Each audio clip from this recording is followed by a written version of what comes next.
Hay una pregunta que muy pocos se atreven a hacerle a Dios y es esta. ¿Todavía me pides lo mismo que antes? Hoy quiero hablarte de algo que Dios me puso en el corazón para ti. Algo que quizás nadie te ha dicho con claridad.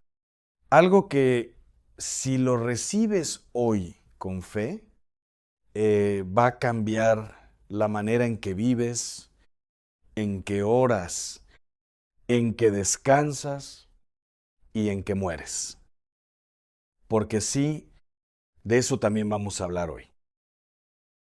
Si tienes 60 años o más, este mensaje es para ti. Pero si eres joven y estás aquí, quédate también porque lo que Dios revela hoy te va a preparar para la etapa más hermosa de tu vida. ¿Sabes lo que hace la mayoría de los creyentes cuando llegan a cierta edad? Se llenan de miedo, sienten que el tiempo se les acabó, que ya no tienen fuerzas para luchar, que Dios les va a exigir lo mismo que a los jóvenes. Y se cargan de culpa, de angustia, de vergüenza, como si llegara a los 60, a los 70, a los 80 años, eh, fuera una deuda impagable. Pero hoy la palabra de Dios te dice algo diferente. Hoy el Espíritu Santo quiere darte una revelación que va a soltar cadenas que llevas cargando décadas. Y el número 7, ese número que siempre ha sido sagrado en la Biblia, ese número que aparece desde el Génesis hasta el Apocalipsis, ese número te va a dar hoy una paz que el mundo no puede darte. Preparémonos. Si puedes, pon tu mano sobre tu corazón, respira profundo y dile a Dios en voz baja: Señor, habla, tu siervo escucha. Quiero comenzar con una imagen que me quedó grabada en el alma. Imagínate un árbol que lleva años creciendo. En primavera, ese árbol da flores. En verano, da sombra. En otoño, da frutos. Y en invierno, el árbol no da nada. Sus ramas están desnudas. Sus hojas cayeron. Parece muerto. Pero no está muerto. Está guardando su energía. Está preparando lo más profundo de sus raíces para dar vida nueva cuando llegue la siguiente primavera. Hermano, hermana, tus 60, tus 70, tus 80 años no son el invierno de la muerte. Son el invierno de la profundidad. Y Dios no te pide flores en el invierno, Dios te pide raíces. Escucha lo que dice el Salmo 92, versículos 13 al 15. Los que son plantados en la casa del Señor florecerán en los atrios de nuestro Dios. Aún en la vejez fructificarán. Estarán vigorosos y lozanos. ¿Lo oíste? Aún en la vejez fructificarán. No dice, si se esfuerzan lo suficiente. No dice, si hacen penitencia. Dice, fructificarán. Punto. Dios no cambia su palabra según tu edad, pero sí cambia lo que te pide según la etapa en que estás. Y eso es exactamente lo que quiero mostrarte hoy. Lo primero que Dios deja de pedirte después de los 60 es que corras. Toda tu vida, desde que eras joven, el mundo te exigió velocidad. Corre más rápido, produce más, logra más. Llega primero y tú corriste, ¿verdad? Corriste para criar a tus hijos. Corriste para pagar la renta. Corriste para cuidar a tu mamá enferma. Corriste para llegar a la iglesia aunque estuvieras agotado, y hay algo hermoso en haber corrido con fe. Pero Dios sabe cuándo es tiempo de cambiar el paso. Recuerda a Elías, el profeta más valiente del Antiguo Testamento. Ese hombre que enfrentó a 450 profetas de Baal él solo. Ese hombre que hizo descender fuego del cielo. Ese hombre lleno del poder de Dios. Llegó un momento en que ya no podía más. Y en 1 Reyes 19, versículo 4, Elías se sentó bajo un árbol y le dijo a Dios: Basta ya, Señor, quítame la vida. ¿Qué hizo Dios? ¿Lo regañó? ¿Le dijo, levántate, hombre débil, y sigue corriendo? No, lo dejó dormir. Le mandó un ángel con comida y le dijo, levántate y come, porque largo es el camino. Dios no te avergüenza por estar cansado.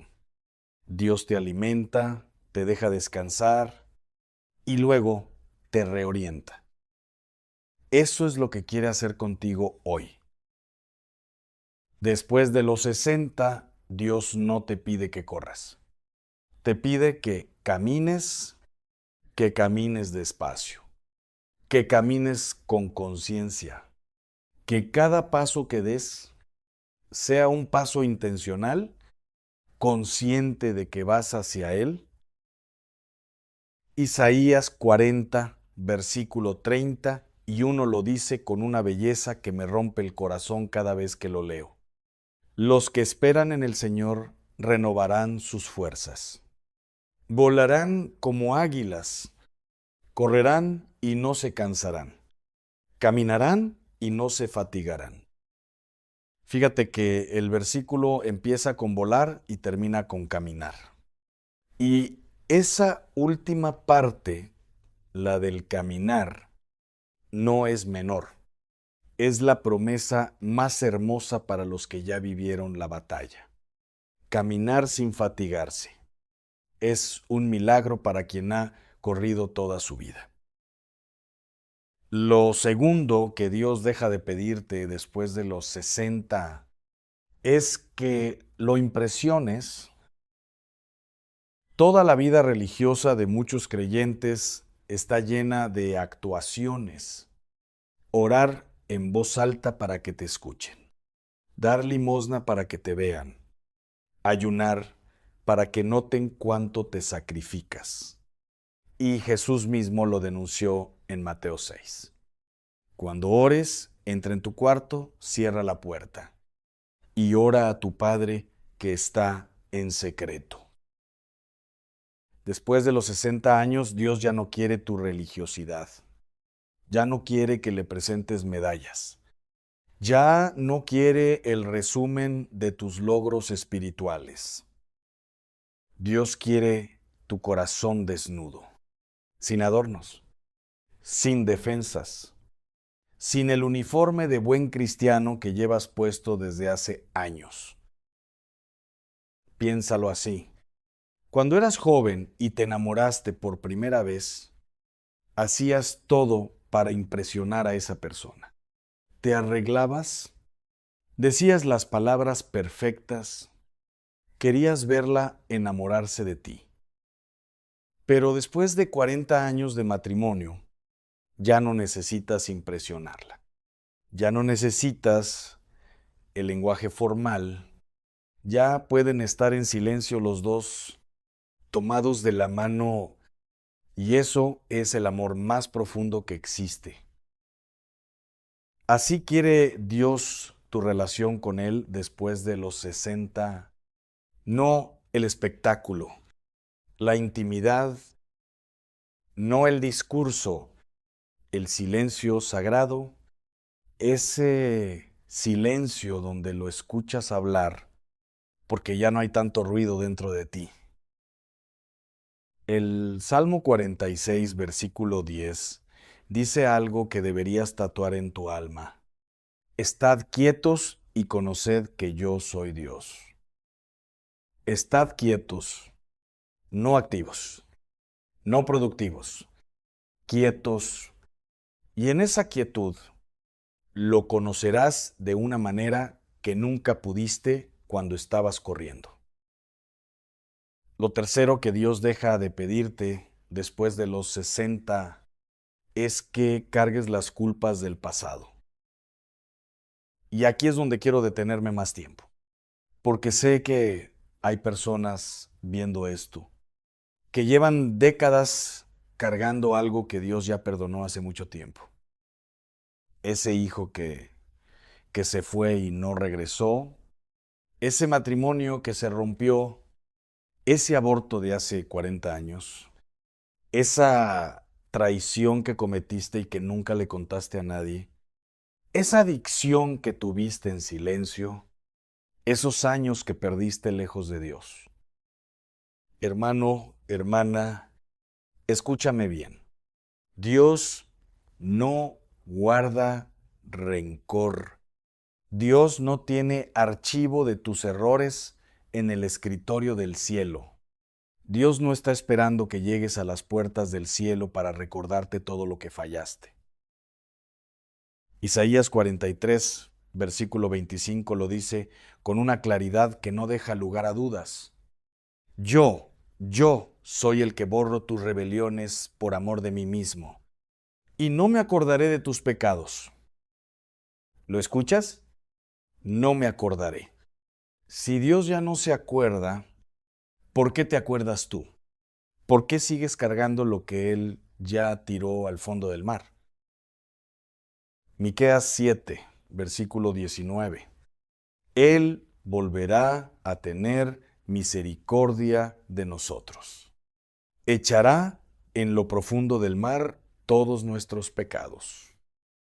¿Sabes qué es lo profundo del mar? Lo más hondo, lo más oscuro, donde no llega la luz del sol, donde ningún ser humano puede llegar a buscar. Ahí echó Dios tus pecados. Y tú sigues buceando para encontrarlos. Sigues torturándote. Sigues diciéndote que no mereces su amor. Después de los 60, Dios te pide algo diferente al respecto.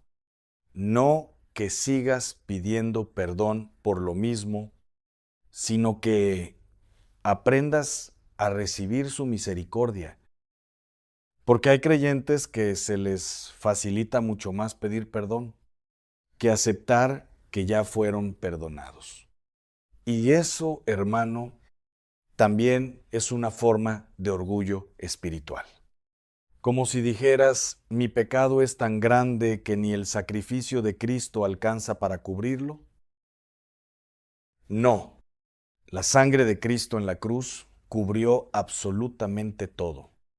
Todo lo que fuiste, todo lo que hiciste, todo lo que no pudiste evitar, todo lo que sí pudiste evitar y no evitaste, todo.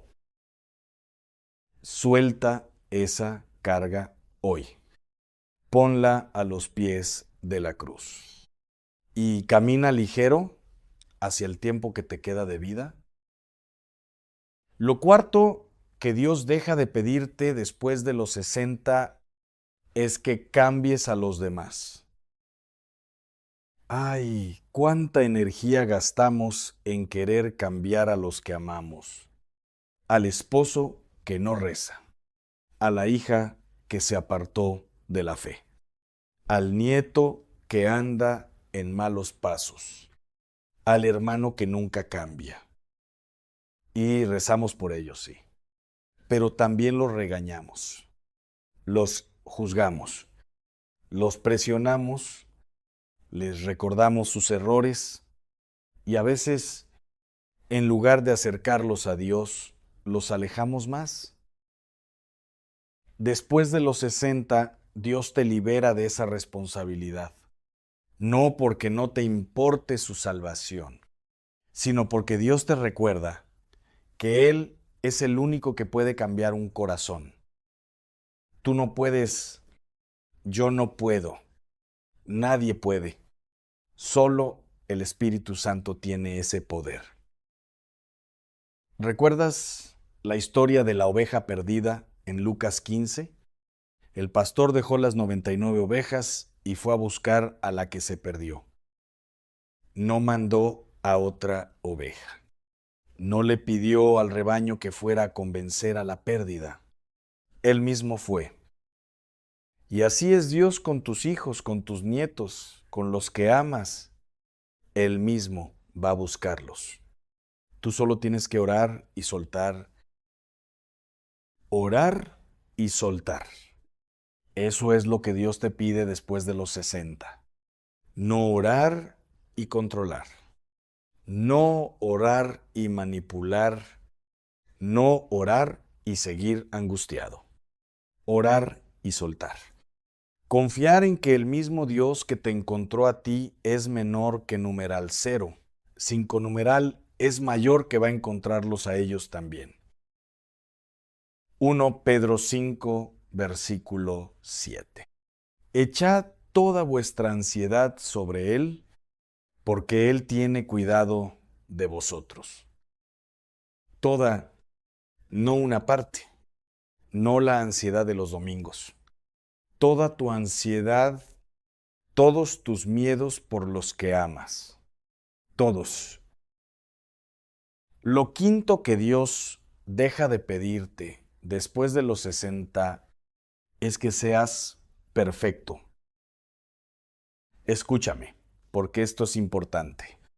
Hay creyentes de toda la vida que llegan a los 60, a los 70 años y siguen sintiéndose indignos porque aún tienen luchas. Aún se enojan a veces. Aún sienten envidia ocasionalmente. Aún dudan. Aún tienen miedo. Y se dicen a sí mismos, ¿cómo es posible que después de tantos años con Dios todavía tenga estas debilidades? Hermano, hermana, la perfección no se logra en esta tierra. La perfección es la meta eterna, no el requisito temporal. Pablo mismo, el apóstol más grande del Nuevo Testamento, el que escribió la mitad del Nuevo Testamento, el que fue llevado al tercer cielo, escribió en Filipenses 3, versículo 12. No que ya lo haya alcanzado, ni que ya sea perfecto, sino que prosigo. Y Pablo dijo, prosigo, sigo adelante. No llegué, no soy perfecto, pero sigo caminando hacia Cristo.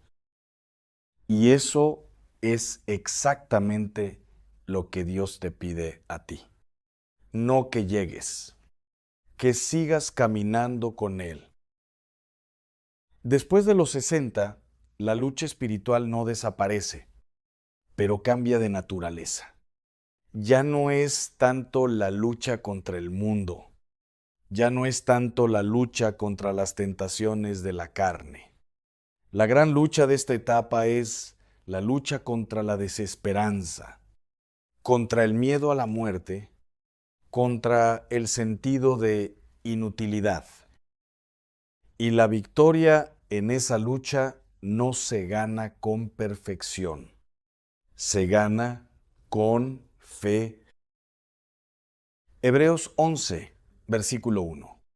Es pues la fe, la certeza de lo que se espera, la convicción de lo que no se ve. La fe no requiere que seas perfecto. Requiere que confíes aunque no veas. Requiere que sigas aunque estés cansado. Requiere que creas aunque todo duela. Eso puede hacerlo cualquier persona de cualquier edad. Incluso tú, especialmente tú. Lo sexto que Dios deja de pedirte después de los 60 es que demuestres tu valor con lo que produces. Vivimos en una cultura que mide el valor de las personas por su productividad. ¿Qué haces? ¿Cuánto ganas? ¿Qué dejaste de herencia? ¿Cuántos hijos lograron sus metas gracias a ti? Y cuando llegas a cierta edad y ya no produces al mismo ritmo de antes, el mundo te dice a veces sin palabras que ya no eres tan importante. Eso es una mentira del infierno y necesitas rechazarla en el nombre de Jesús. Tu valor no está en lo que produces. Tu valor está en lo que eres. Y lo que eres lo estableció Dios antes de que nacieras. Jeremías 1, versículo 5. Es menor que numeral 0. 5 numeral es mayor que. Antes que te formara en el vientre te conocí, y antes que nacieras te santifiqué. Antes de que hicieras nada, antes de que produjeras nada, antes de que lograras nada, Dios ya te conocía y ya te había santificado. Tu valor no comenzó con tus logros, comenzó con tu existencia. Y después de los 60, Dios te llama a algo que el mundo no entiende, pero que es profundamente poderoso. A ser testigo, no predicador. Testigo, alguien que puede decirle a los más jóvenes, yo estuve ahí, viví eso, y Dios fue fiel. Ese testimonio viviente que cargas en tu cuerpo envejecido vale más que 1000 sermones preparados. Las arrugas en tu rostro son el mapa de una vida sostenida por la gracia de Dios. Las canas en tu cabeza son señal de que sobreviviste tormentas que hubieran hundido a cualquiera. Y Proverbios 16, versículo 31 lo confirma. Corona de honra es la vejez que se halla en el camino de justicia. Eres una corona, no una carga, no un problema. Una corona. Y ahora llegamos al séptimo, el que te dará paz. Lo séptimo que Dios deja de pedirte después de los 60 es que le tengas miedo a la muerte. Sé que muchos de ustedes llegaron a este video esperando este momento, porque es el miedo que más pesa en esta etapa. El miedo a la enfermedad, el miedo al dolor, el miedo a quedarse solo, el miedo a lo que viene después. Y ese miedo, hermano, no es debilidad, es humano, completamente humano. Pero Dios no te diseñó para vivir encadenado a ese miedo. Te diseñó para vivir en la certeza de la eternidad. Jesús lo dijo en Juan 11, versículo 25, con una autoridad que sacudió la tierra y sigue sacudiendo el tiempo. Yo soy la resurrección y la vida. El que cree en mí, aunque esté muerto, vivirá. Y todo aquel que vive y cree en mí, no morirá eternamente. No morirá eternamente. ¿Qué significa eso? Que la muerte física, ese momento en que el cuerpo deja de funcionar, no es el final de tu historia. Es la puerta de entrada a la historia más grande, la historia que no tiene fin, la historia donde ya no hay dolor, ni lágrimas, ni enfermedad, ni separación. Apocalipsis 21, versículo 4. Enjugará Dios toda lágrima de los ojos de ellos, y ya no habrá muerte, ni habrá más llanto, ni clamor, ni dolor, porque las primeras cosas pasaron. Las primeras cosas pasaron Este mundo, con todo su dolor, es solo la primera parte y ya van a pasar, ya van a quedar atrás. Lo que viene es tan bello que Pablo escribió en 1 Corintios 2, versículo 9. Cosas que ojo no vio ni oído oyó, ni han subido al corazón del hombre, son las que Dios ha preparado para los que le aman. No puedes imaginarlo. Yo no puedo imaginarlo. Es menor que numeral cero. 5 numeral es mayor que de está, porque está más allá de nuestra capacidad de soñar. Pero está preparado y está preparado para ti. Después de los 60, Dios no te pide que finjas que la muerte no existe. Te pide que la mires de frente y le digas con Pablo en 1 Corintios 15, versículo 55, ¿dónde está, oh muerte, tu aguijón? ¿Dónde, oh sepulcro, tu victoria? La muerte perdió su poder en la cruz. Cuando Jesús resucitó al tercer día, selló tu destino eterno. Y la muerte, que antes era una pared infranqueable, se convirtió en una puerta que cuando la cruces te llevará directo a los brazos de aquel que te formó antes de que nacieras. Esa es la paz que Dios quiere darte hoy, no la paz de quien no siente nada, la paz de quien sabe perfectamente lo que viene, la paz que sobrepasa todo entendimiento. La paz que Pablo describe en Filipenses 4, versículo 7, y la paz de Dios, que sobrepasa todo entendimiento, guardará vuestros corazones y vuestros pensamientos en Cristo Jesús. Quiero hablarte ahora de algo que ocurre cuando se juntan estas 7 liberaciones en tu vida. Cuando Dios te libera de correr, de impresionarlo, de cargar culpas, de cambiar a los demás, de buscar la perfección, de demostrar tu valor con lo que produces y del miedo a la muerte, lo que queda es la versión más auténtica de ti, la versión que Dios siempre quiso conocer, la versión que no tiene nada que demostrar, la versión que simplemente lo ama. Hay un momento en la vida de Abraham que siempre me conmueve profundamente. Abraham tenía 99 años.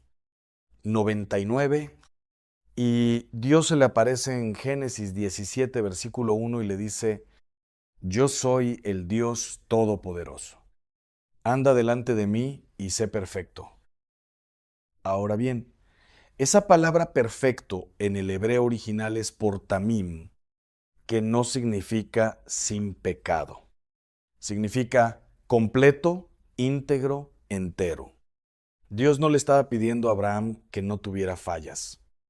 Le estaba diciendo, camina delante de mí siendo completamente tú, sin dividirte, sin ocultarte, entero.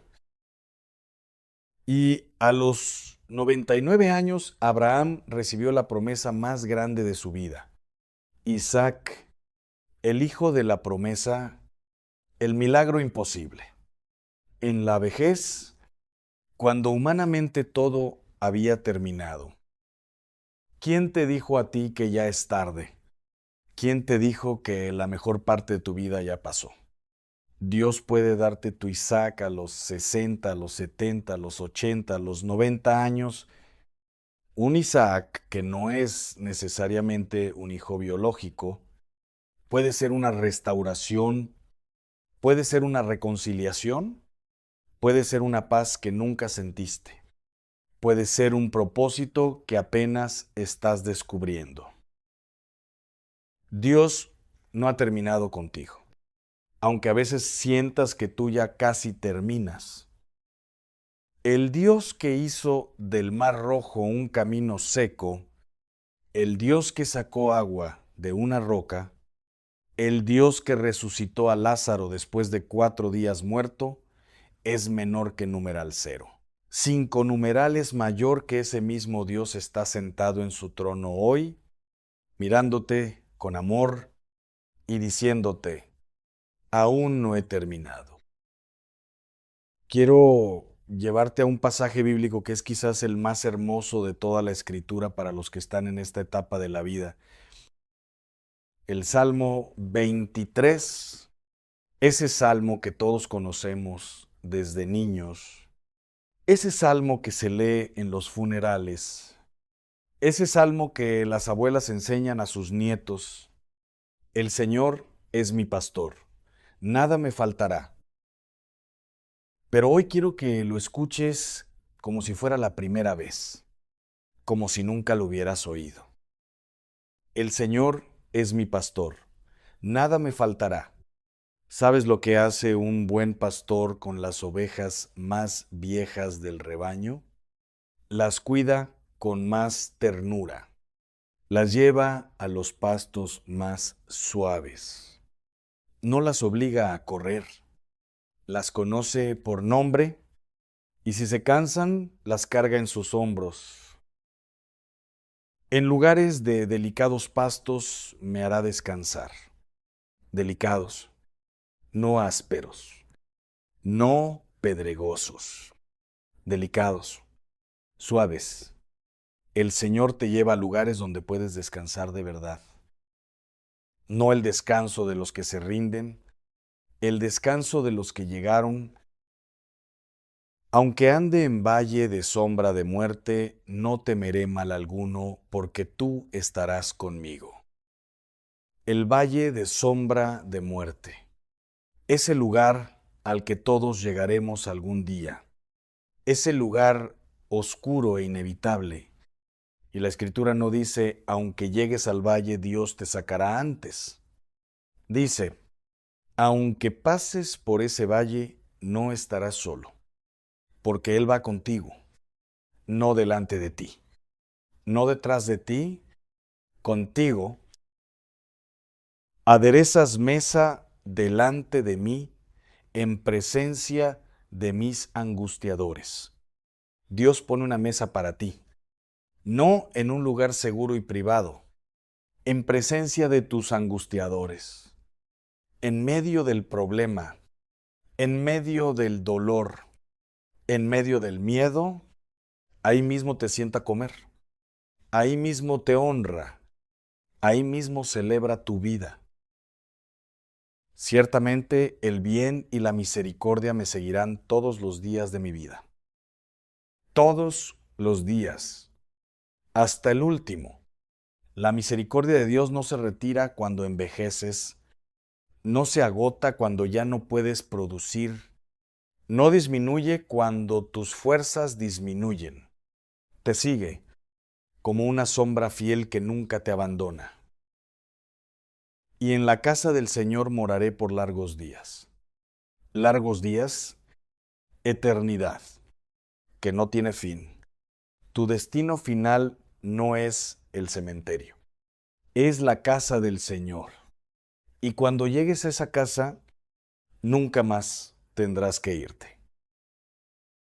Antes de llegar al cierre de este mensaje, quiero pedirte algo muy personal. Quiero que pienses en este momento cuál de estas 7 cosas pesa más en tu corazón hoy. ¿Estás corriendo cuando deberías caminar? ¿Estás tratando de impresionar a Dios cuando Él solo quiere tu corazón desnudo? ¿Estás cargando culpas que Él ya perdonó? ¿Estás agotándote intentando cambiar a los que amas? ¿Estás aplastado por no poder ser perfecto? Es menor que numeral cero. 5 numeral es mayor que. ¿Estás midiendo tu valor por lo que ya no puedes hacer? ¿O estás paralizado por el miedo a la muerte? Sea cual sea tu respuesta, hoy es el día en que Dios te llama a soltarlo. Hoy es el día del descanso verdadero, no el descanso que el mundo llama resignación. el descanso que la Biblia llama shalom, paz, completud, bienestar de alma, cuerpo y espíritu. Jesús lo dijo en Mateo 11, versículos 28 al 30, con la voz más tierna que jamás haya dicho el cielo. Venid a mí todos los que estáis trabajados y cargados, y yo os haré descansar. Llevad mi yugo sobre vosotros, y aprended de mí, que soy manso y humilde de corazón, y hallaréis descanso para vuestras almas. Venid todos, no solo los jóvenes, no solo los que tienen fuerzas, todos, los que están trabajados, los que están cargados, los que ya no pueden más.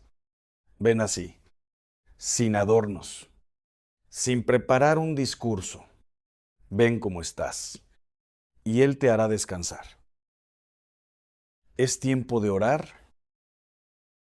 Hermano, hermana, si estás en tu casa, si puedes arrodillarte, hazlo ahora. Si no puedes, no importa. Cierra los ojos. Pon tus manos sobre tu pecho y repite estas palabras conmigo en voz alta si puedes, desde el lugar más profundo de tu corazón. Señor Jesús, hoy vengo ante ti cansado, cargado, con años de lucha en mi espalda. Hoy decido soltar las cargas que no me diste tú. Decido soltar la culpa por lo que ya perdonaste. Decido soltar el control sobre los que amo, porque sé que tú los amas más que yo. Decido dejar de correr y aprender a caminar contigo despacio, en confianza. Señor, quítame el miedo a la muerte y dame la certeza de la vida eterna, que pueda mirar el horizonte de mis años, no con angustia, sino con esperanza, no con temor, sino con fe. Hoy te entrego lo que me queda. Cada día que me des de vida, quiero vivirlo contigo, cerca de ti, en tu presencia. Señor, tú eres mi pastor. Nada me faltará. Amén. Quédate en ese silencio por un momento, porque Dios habla en el silencio, no siempre en el trueno ni en el viento fuerte. A veces en la voz mansa y delicada, como le habló a Elías en 1 Reyes 19, en ese silencio donde ya no había ni viento, ni terremoto, ni fuego, solo una voz delicada, la voz de Dios. Escúchala hoy. Está hablando directamente a tu corazón. Antes de despedirme, quiero pedirte 3 cosas pequeñas que pueden tener un impacto enorme en tu vida espiritual a partir de hoy. La primera, toma el Salmo 23 y léelo cada mañana durante 7 días. Solo eso. Léelo despacio, sin prisa. Detente en cada versículo y deja que el Espíritu Santo te muestre algo nuevo cada día.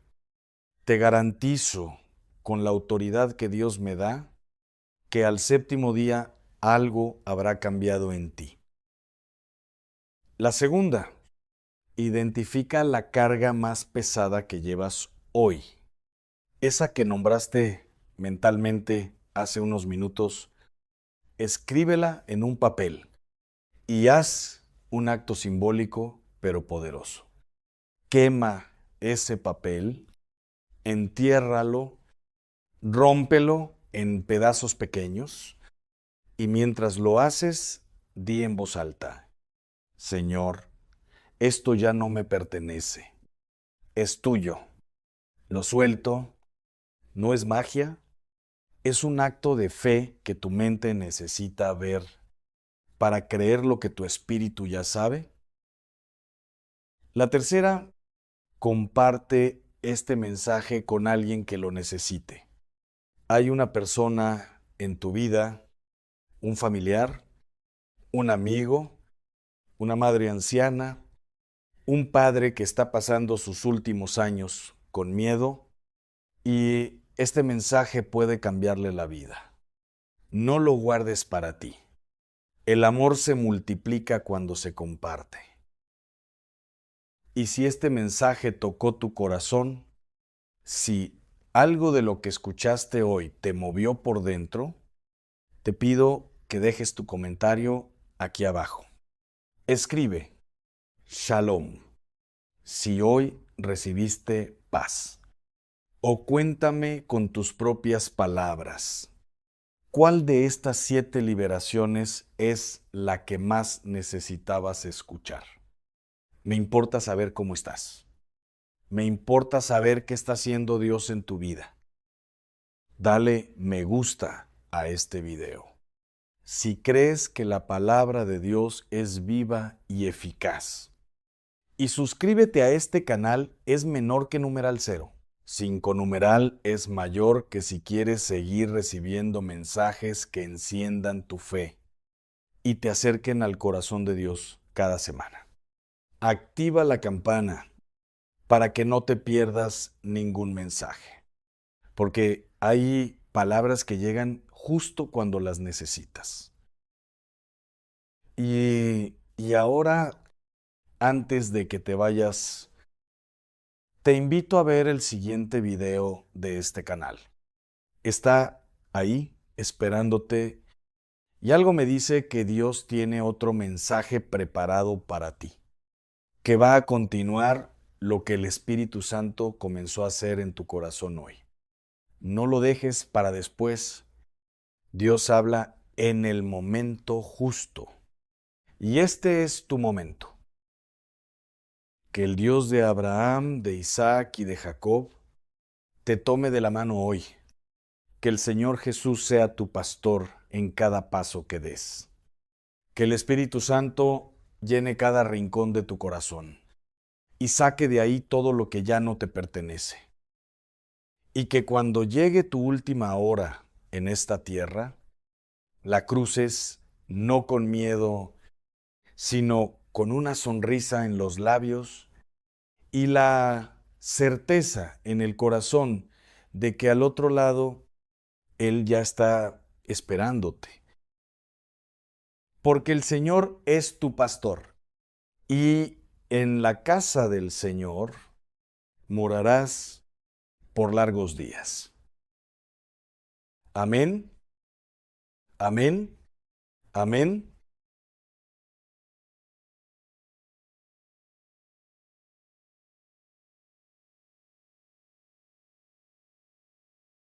Hay algo en tu hogar que puede estar abriendo una puerta que tú nunca quisiste abrir. Algo que parece inofensivo, algo que está en cada casa, en cada cuarto, quizás justo ahora mismo frente a ti, y sin embargo, sin que nadie te lo haya dicho, sin que nadie te haya advertido, ese objeto puede estar siendo usado como un punto de entrada para fuerzas que no vienen de Dios. Hoy vamos a hablar de algo que la mayoría de las personas ignoran por completo.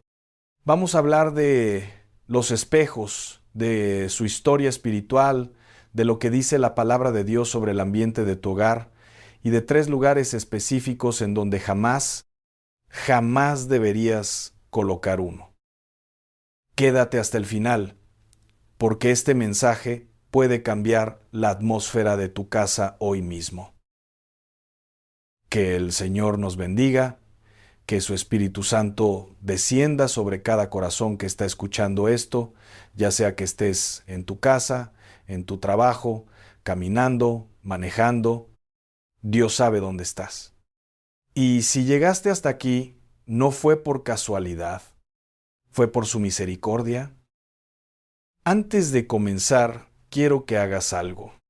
Pon tu mano derecha sobre tu pecho, justo donde late tu corazón, y di en voz alta o en tu interior: Señor, abre mis ojos espirituales, que lo que escuche hoy no quede en mi mente, sino que llegue a lo más profundo de mi alma. En el nombre de Jesús. Amén. Hermano, hermana, el hogar no es solamente un espacio físico. No es solamente 4 paredes y un techo. El hogar es un santuario. Es el lugar que Dios te dio para que tú y los tuyos vivieran bajo su protección, bajo su cobertura, bajo su paz. Hay un texto bello en el libro de Josué, capítulo 24, versículo 15, donde ese hombre de Dios, ese varón ungido, se para delante de todo el pueblo y declara con una voz que todavía retumba a través de los siglos: En cuanto a mí y a mi casa, nosotros serviremos al Señor. ¿Sabes qué significa eso? Significa que Josué entendió algo que muchos hoy hemos olvidado: que el hogar tiene una autoridad espiritual, que el hogar puede estar bajo la autoridad de Dios o puede estar bajo la influencia de algo que no es de Dios. Y esa diferencia, esa terrible diferencia, la siente la familia, la sienten los hijos, la siente el matrimonio, la sienten las finanzas, la siente la salud. Yo sé que hay personas que están escuchando esto y están pasando por un tiempo muy difícil. Peleas en la familia que no tienen explicación, deudas que no disminuyen por más que trabajan, enfermedades que regresan una y otra vez, hijos que se alejan de Dios, matrimonios que se están derrumbando, y tú has orado. Sí has orado. Tú has ayunado. Tú has ido a misa, a la iglesia, has leído la Biblia, y sin embargo algo sigue sin cambiar. Hoy quiero invitarte a considerar algo que quizás nunca has considerado. A veces el problema no está fuera de tu casa. A veces el problema está dentro. A veces, sin querer, sin saberlo, hemos permitido que objetos, que costumbres, que tradiciones heredadas sin discernimiento espiritual es menor que numeral 0. 5 numeral es mayor que abran puertas que deberían estar cerradas. Y uno de esos objetos, uno de los más comunes, uno de los más subestimados, es el espejo. Ahora bien, antes de que alguien piense que estoy hablando de supersticiones o de cuentos de viejas, quiero ser muy claro contigo. Todo lo que voy a compartirte hoy tiene fundamento en la palabra de Dios, en la historia bíblica, en el discernimiento espiritual y en la experiencia de miles de familias que han visto cambios reales en su hogar cuando han aplicado principios reales de santidad y consagración. No vengo a asustarte, vengo a iluminarte.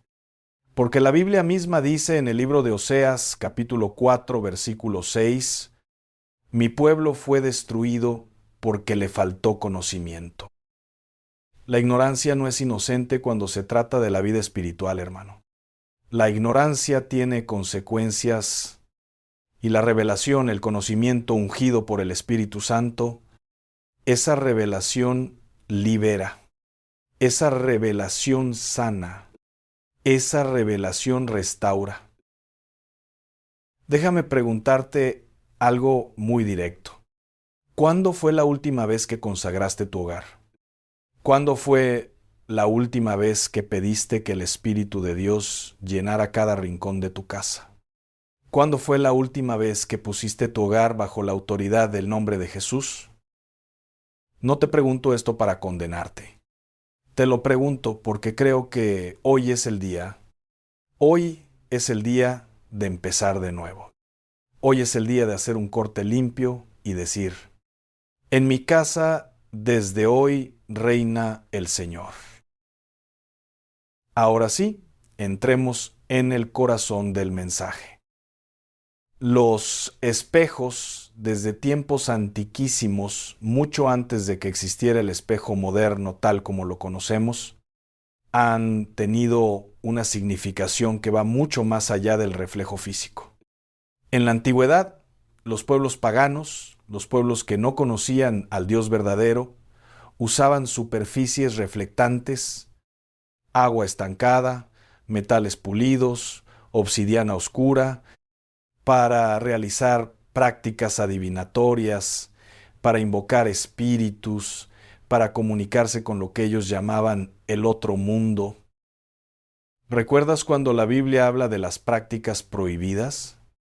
En Deuteronomio capítulo 18, versículos 10 al 12, Dios le dice a su pueblo con una claridad absoluta, sin lugar a ambigüedad: no sea hallado en ti quien practique adivinación, ni agorero, ni sortílego, ni hechicero, ni encantador, ni adivino, ni mago, ni quien consulte a los muertos.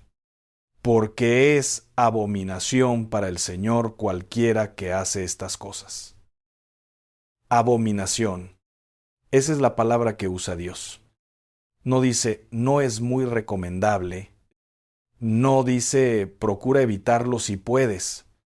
Dice, abominación, porque Dios sabe lo que abre esas prácticas.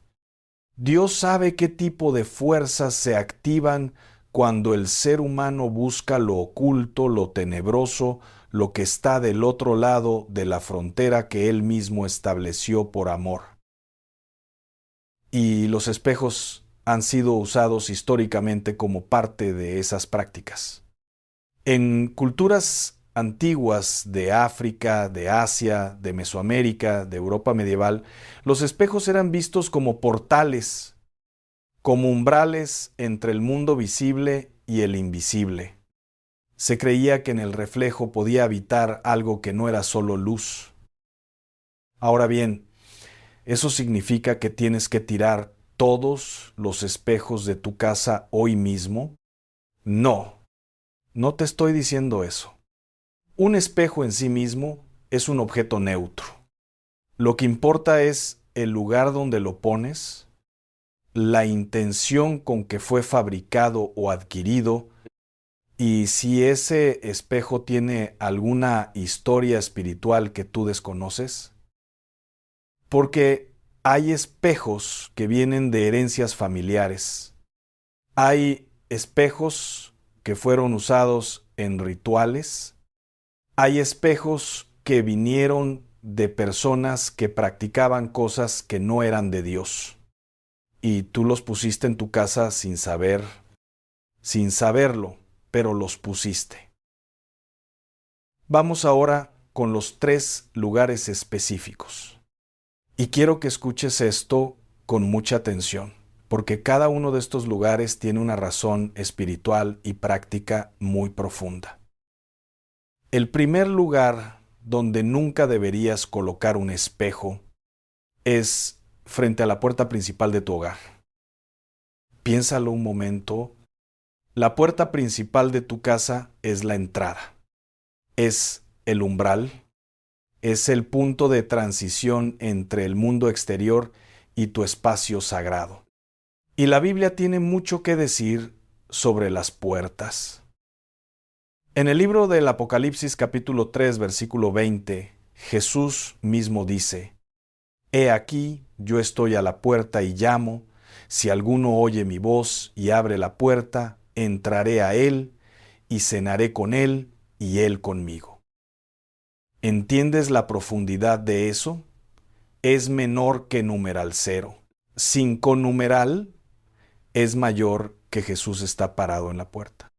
La puerta tiene significado espiritual. La puerta es el acceso. La puerta es la entrada de la bendición, pero también puede ser la entrada de lo que no es bienvenido. Ahora imagina que frente a esa puerta, justo al abrirla, lo primero que hay es un espejo grande. En muchas tradiciones de energía oscura, en muchas prácticas de brujería y magia, se enseña precisamente que colocar un espejo frente a la puerta regresa la energía que entra. Pero hermano, hermana, aquí está el problema espiritual.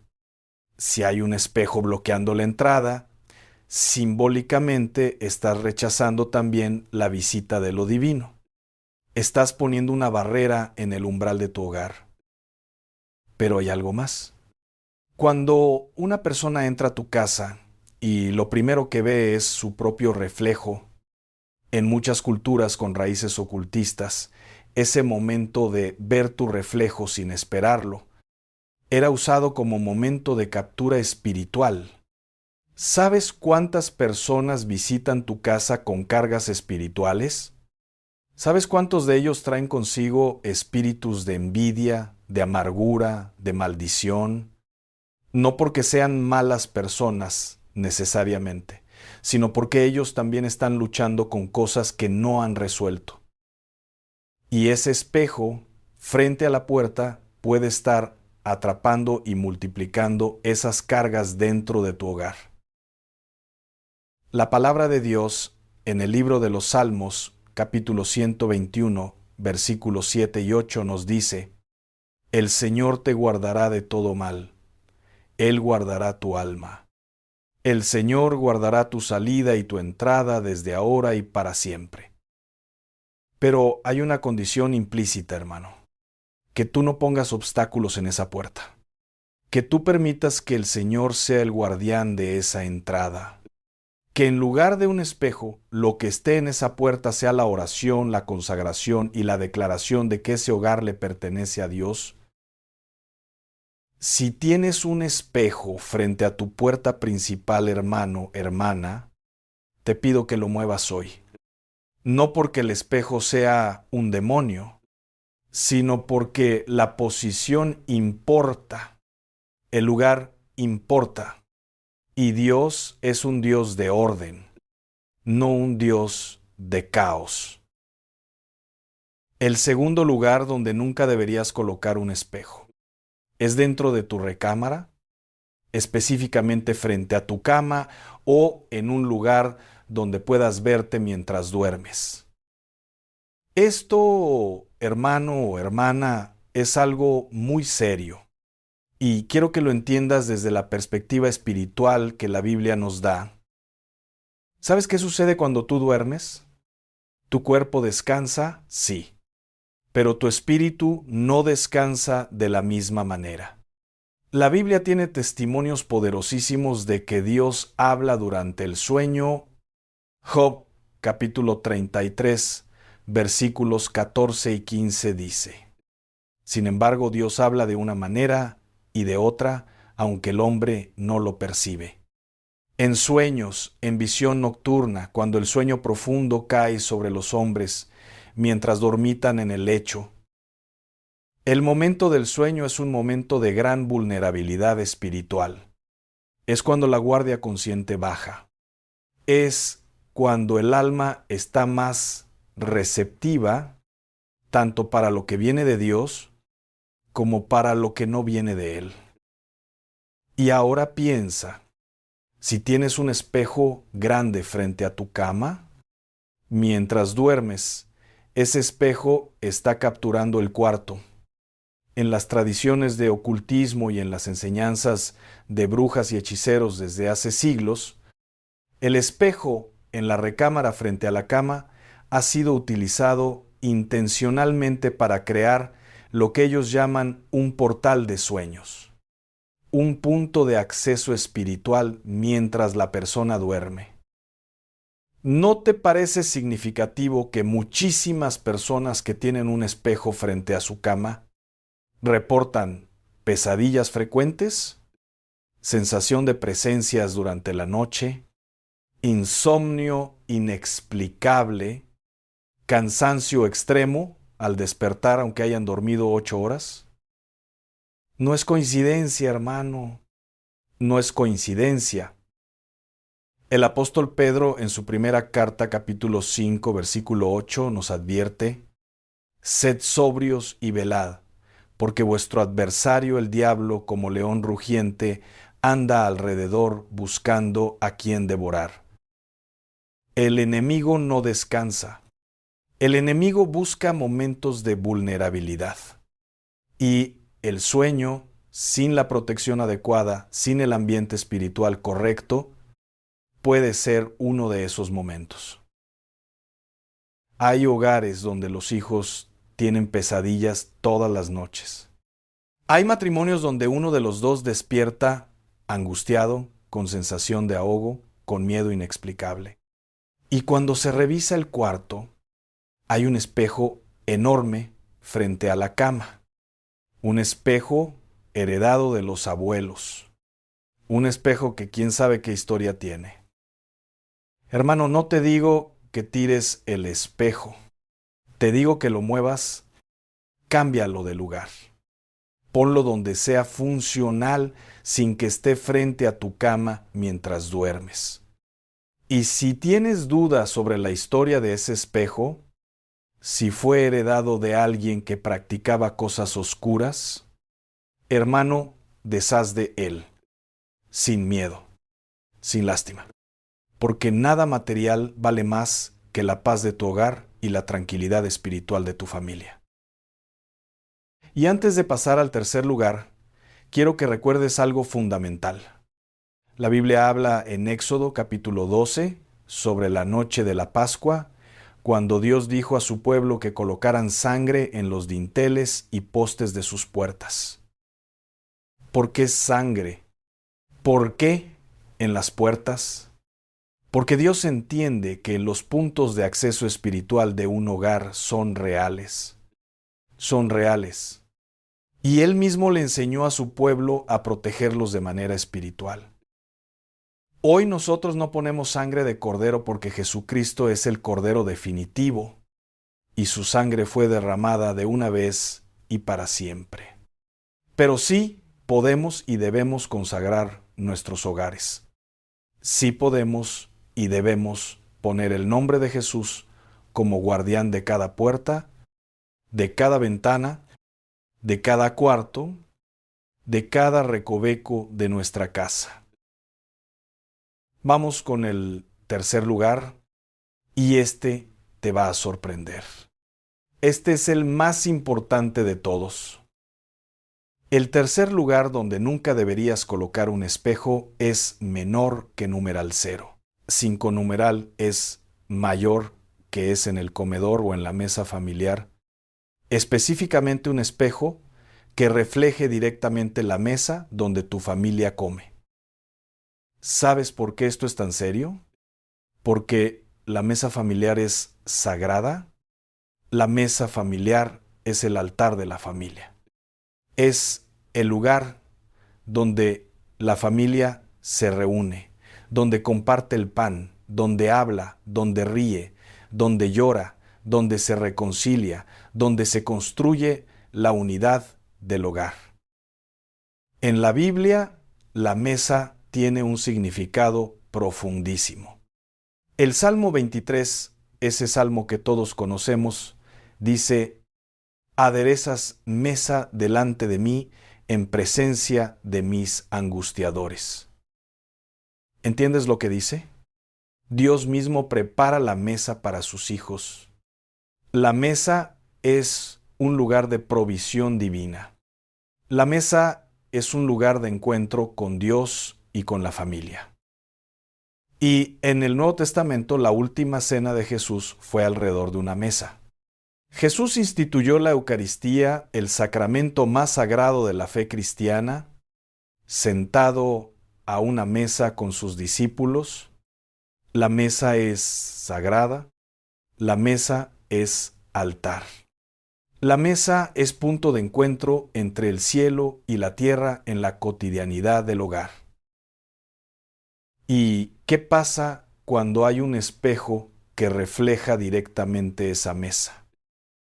En las tradiciones oscuras, en la brujería, en las maldiciones de pobreza, uno de los rituales más utilizados desde tiempos medievales hasta hoy es colocar una superficie reflectante cerca del lugar donde una familia come, con la intención de duplicar la escasez, de reflejar la pobreza para multiplicarla, de crear un ciclo de carencia que se retroalimenta a sí mismo. ¿No te parece perturbador que esta práctica lleve siglos siendo usada? Y que al mismo tiempo hoy en día, como parte de tendencias de decoración, se recomiende poner espejos grandes en comedores y salas de estar.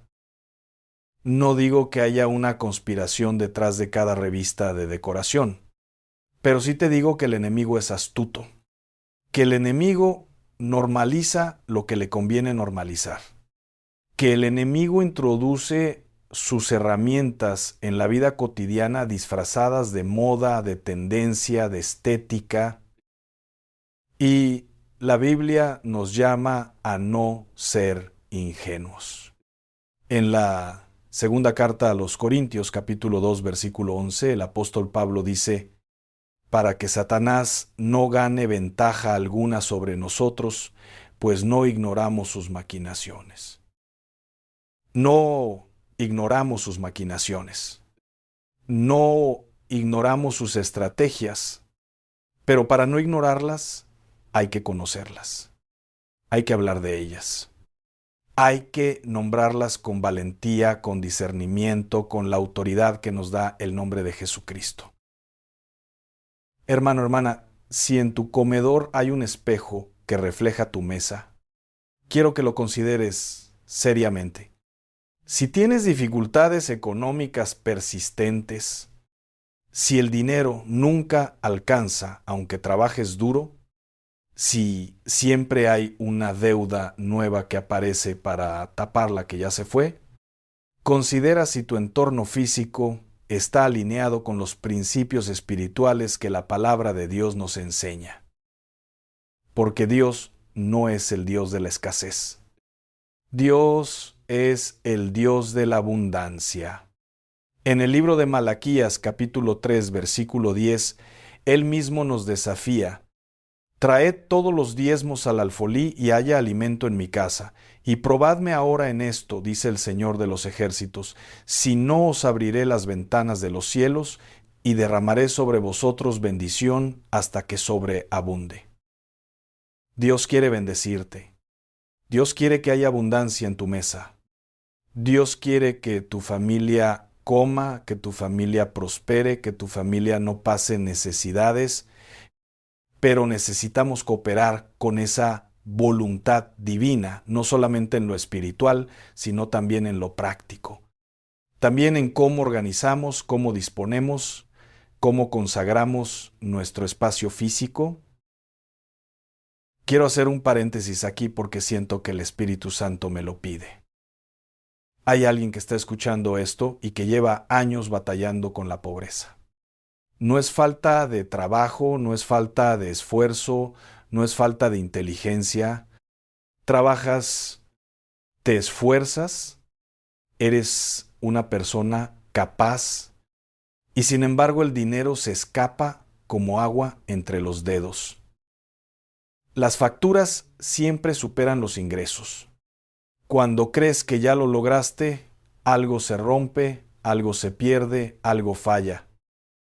Y yo quiero decirte algo hoy, con toda la autoridad que me da la palabra de Dios.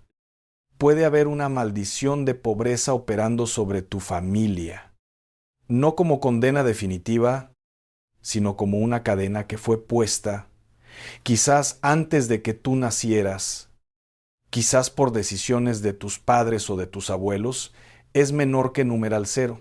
5 numeral es mayor que quizás por objetos que entraron a tu hogar sin discernimiento y que nadie ha roto todavía. Pero escúchame bien, esa cadena puede romperse. Esa maldición puede ser cortada porque en Gálatas capítulo 3 versículo 13 la Biblia es absolutamente clara. Cristo nos redimió de la maldición de la ley, hecho por nosotros maldición. Porque está escrito: maldito todo el que es colgado en un madero. Cristo pagó el precio. Cristo ya rompió la maldición. Lo que necesitas tú es apropiarte de esa victoria, declarar sobre tu vida y sobre tu hogar lo que Él ya compró con su sangre y al mismo tiempo hacer los ajustes prácticos necesarios para que tu ambiente físico no siga actuando como un imán para lo contrario de lo que Dios quiere para ti. Bien, ya hablamos de los 3 lugares: frente a la puerta principal, frente a la cama en tu recámara, frente a la mesa del comedor. Pero ahora quiero hablarte de algo que es igualmente importante. ¿Qué hacer con los espejos que ya tienes? ¿Cómo consagrar tu hogar después de escuchar esto? ¿Cómo hacer un corte espiritual real? Lo primero es el arrepentimiento. No el arrepentimiento de culpa, sino el arrepentimiento de dirección. En griego, la palabra arrepentimiento es metanoia, que significa literalmente cambio de mente, cambio de dirección. Y hoy, antes de mover un solo espejo, antes de cambiar un solo objeto de lugar, el primer paso es pararte delante de Dios y decir: es menor que numeral 0. 5 numeral es mayor que Señor, yo no sabía. Pero ahora que sé, decido cambiar, decido ordenar mi casa bajo tu autoridad. Decido que cada rincón de mi hogar esté bajo tu dominio. Eso tiene un poder enorme. No lo subestimes. La declaración de arrepentimiento y de intención delante de Dios activa el cielo. Mueve ángeles. Cierra puertas. Abre caminos. Lo segundo es la consagración. Ve cuarto por cuarto, espacio por espacio, y ora en voz alta. No tienes que tener un lenguaje complicado, no necesitas ser teólogo. Puedes decir con tus propias palabras: Señor Jesús, consagro este cuarto a ti.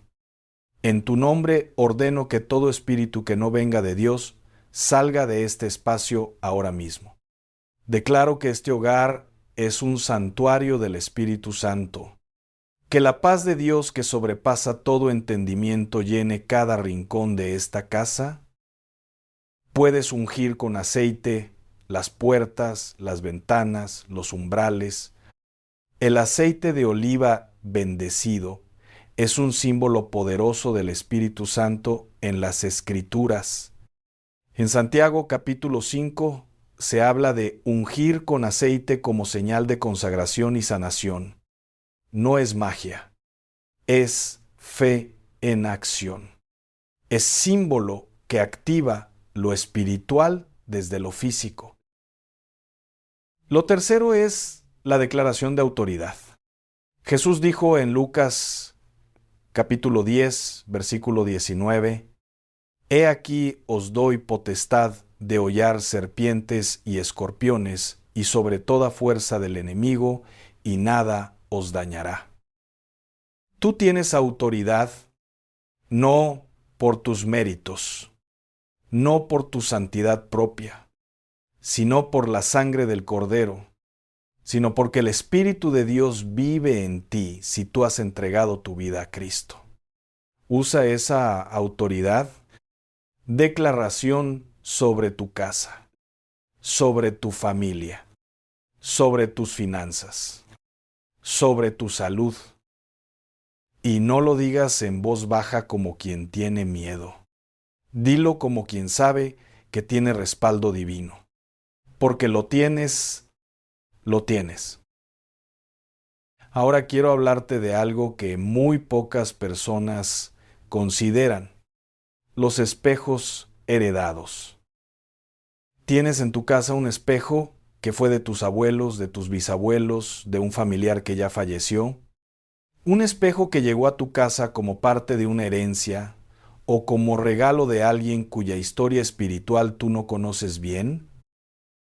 Hermano, hermana, los objetos pueden cargar historia espiritual.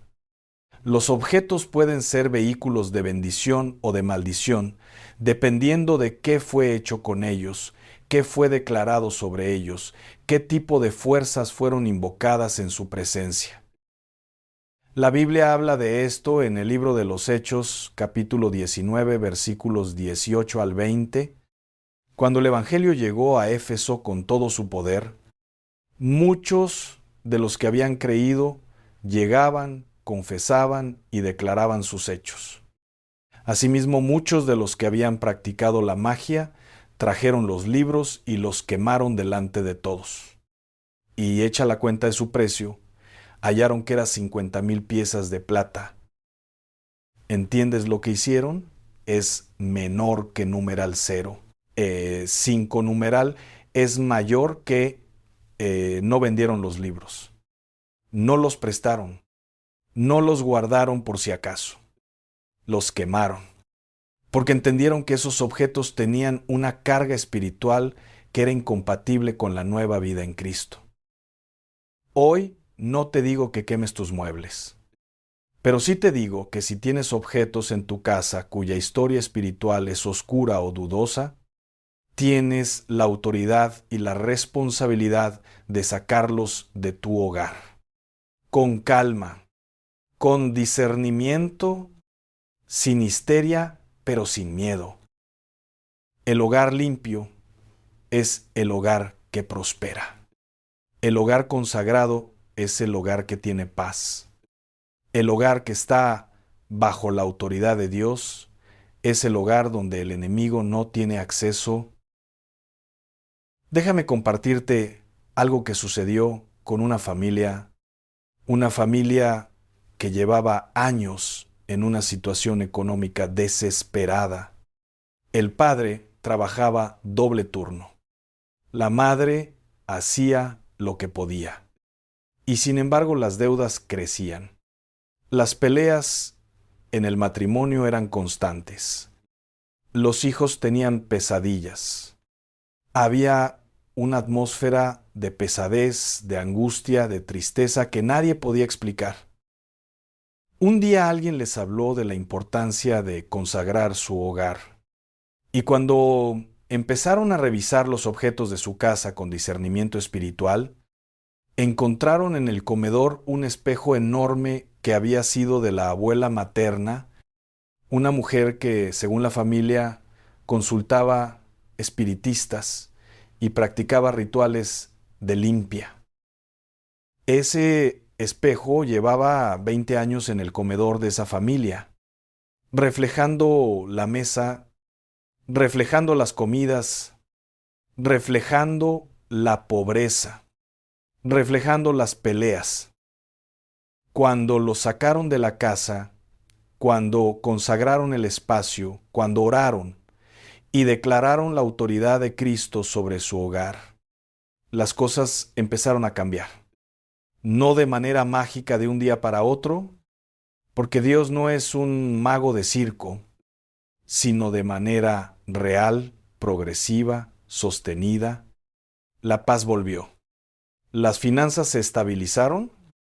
Los hijos dejaron de tener pesadillas. El matrimonio encontró un nuevo aire. ¿Fue solo por el espejo? No. Fue por el conjunto, el arrepentimiento, la consagración, la oración, la autoridad declarada y el acto concreto de eliminar el punto de entrada espiritual. Todo eso junto, así opera Dios en lo espiritual y en lo práctico al mismo tiempo.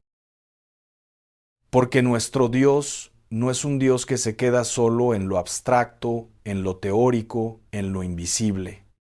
Nuestro Dios es el Dios que se hizo carne, el Dios que tocó leprosos, el Dios que tomó barro y formó ojos para el ciego, el Dios que usó el manto de Elías, la vara de Moisés, el aceite de los profetas, para hacer cosas extraordinarias a través de lo ordinario.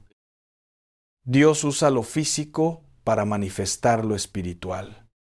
Y lo físico, cuando está en desorden espiritual, puede obstaculizar lo que Dios quiere manifestar en tu vida. Quiero que hagamos un momento de oración juntos. Donde quiera que estés, lo que estés haciendo es menor que numeral 0. 5 numeral es mayor que detente un momento. Cierra los ojos si puedes y respira. Respira hondo. Señor Jesús, en este momento me presento delante de ti. Me presento tal como soy, con mi historia, con mis errores, con las cosas que he permitido en mi hogar sin saber. Hoy te pido que limpies mi casa. Que tu sangre preciosa cubra cada rincón de mi hogar. Que tu Espíritu Santo llene cada espacio. Que tu paz, que sobrepasa todo entendimiento, habite en mi familia. En el nombre de Jesús, declaro que todo espíritu de pobreza, de escasez, de confusión, de divisiones, de pesadillas, de angustia, que haya encontrado entrada a mi hogar a través de objetos, de personas, de prácticas del pasado, debe salir ahora mismo. Declaro que mi casa es santa. Declaro que mi familia está bajo la cobertura de Dios. Declaro que la bendición del Señor, la que enriquece y no añade tristeza, habita en este hogar desde hoy. Gracias, Padre. Gracias porque no vine aquí por casualidad. Vine porque tú me trajiste. Y lo que escuché hoy lo recibo como una palabra de liberación para mi vida y para mi familia. En el nombre de Jesús. Amén. Amén.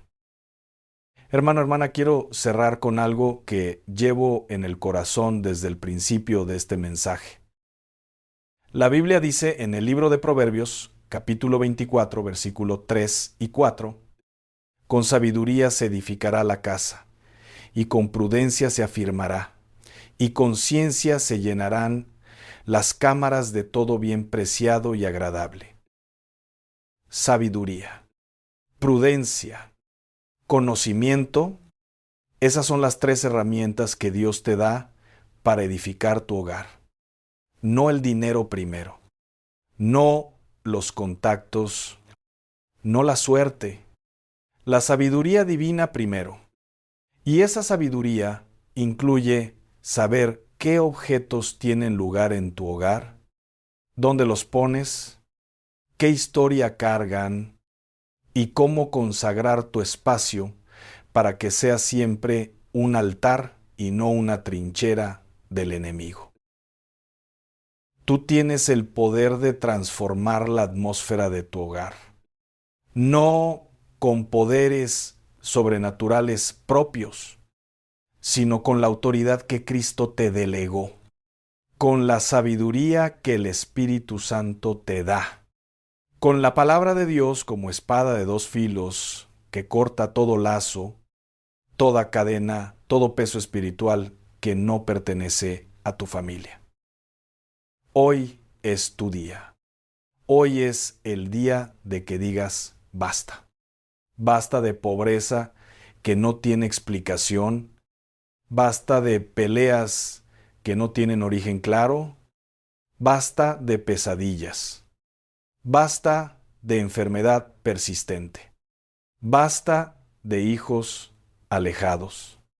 Basta de matrimonios en crisis. Hoy es el día de declarar: en mi casa, desde hoy, solo reina el Señor. Ahora bien, quiero pedirte algo muy específico antes de que termines de escuchar este mensaje. Quiero pedirte que no guardes esto solo para ti. ¿Hay alguien en tu familia, hay un amigo, hay un vecino, hay un conocido que está en este momento pasando exactamente por lo que describí hoy? Problemas económicos sin explicación, conflictos familiares persistentes, una pesadez espiritual en su hogar que no entiende. Comparte este mensaje con esa persona. Un solo clic puede cambiar la historia de una familia. Un solo clic puede ser el inicio de una liberación que esa persona lleva años esperando. No guardes la luz para ti solo. La luz está hecha para brillar, para expandirse, para llegar hasta donde la oscuridad cree que tiene el control. Y si este mensaje te tocó el corazón, si algo de lo que escuchaste hoy resonó en tu alma, si sientes que Dios te habló a través de estas palabras, déjame tu testimonio en los comentarios.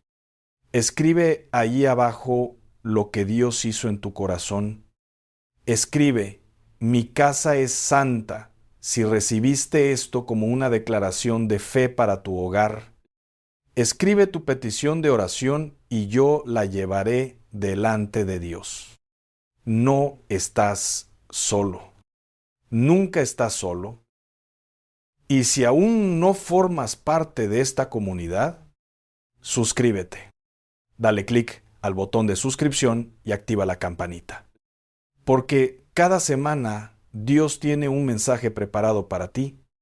Cada semana hay una palabra fresca, una revelación nueva, una verdad que puede cambiar el rumbo de tu vida. Y yo no quiero que te pierdas ninguna. Que Dios te bendiga hoy. Que su mano poderosa cubra tu hogar desde este momento. Que su paz, como un manto de luz, cubra cada habitación, cada rincón, cada persona que vive bajo tu techo. Que la bendición fluya, que la sanidad llegue, que la restauración comience, que lo que el enemigo robó, Dios lo devuelva multiplicado. Y que de ahora en adelante, cuando entres a tu casa, la primera presencia que sientas sea la presencia del Espíritu Santo. Porque ese es tu hogar, ese es tu santuario, ese es el altar que Dios te dio para que lo cuides, lo consagres y lo llenes de su gloria. No permitas que nadie ni nada robe lo que Dios puso en tus manos. Guarda tu casa, consagra tu hogar y vive con la certeza de que donde el Señor reina, la pobreza no tiene trono, la desgracia no tiene asiento y el enemigo no tiene llave.